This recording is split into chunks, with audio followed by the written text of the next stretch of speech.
Okay, I'm back to working on the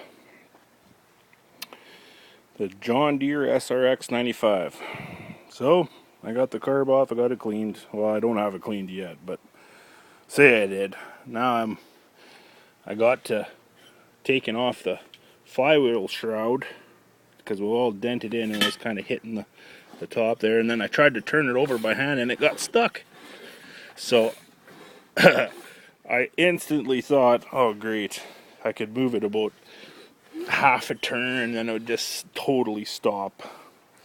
So I was pretty disheartened about it, and I got all my stuff prepared to soak down the cylinder. So what I was going to do is I was going to take some of this power tune combustion chamber cleaner, which I'm going to do anyways, and spray it down in the spark plug hole, just in case there was piston seizure. I looked at the plug, and there's definitely been moisture in the cylinder. I don't know where the plug is now, but anyways, I inspected the plug, and yeah, it had moisture on it and rust and all that jazz. So I was thinking, oh, that's not good. That's not good at all. So I'm gonna just for safety measures, I'm gonna give it some of this power tune right in the spark plug hole. I devised basically a spray nozzle off a WD-40 of this red tube, and a piece of that Tygon chainsaw fuel line or weed whacker fuel line that I had, and I made something I could weasel around so you can get around corners and get her in the spark plug hole. So it's a good thing to have, even for WD-40, so you can use it on WD-40 as well.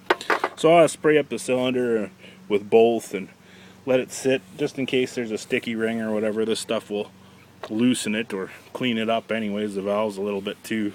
So anyways, I thought for sure, oh, it would stop, just solid. So I was thinking, you know what, it could be the air gap in it. So actually it was. There's such a fine space in between the coil and the air gap that it got rusted, and it basically wouldn't let the flywheel go around. So there you go. So I lucked out again.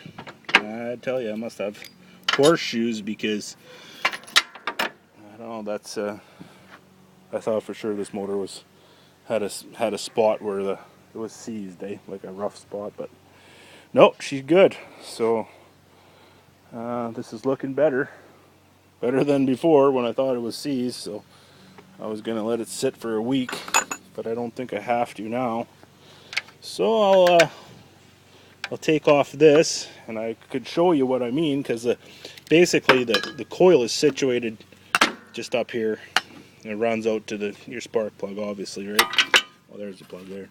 But have a look at that plug there. She looks pretty bad, man. She looks pretty bad, rusted, and so the indication of moisture in there for sure. So I'm going to pop off the fan shroud housing.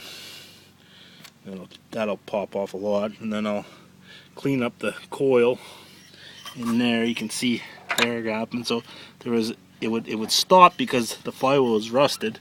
It would stop on the coil, would kind of bind. So that's good. So I put a big socket on there and gave it a good crank, which I should never have done, because if it was seized up in the cylinder, it would have scratched the hell out of the piston and stuff. So if it was seized, it's best to let it sit if you got a seized engine. So we got compression, so next step is spark, and that's why I have to take this off to clean up the coil and stuff. So alrighty, stay tuned. There's a tip for you. You just never know.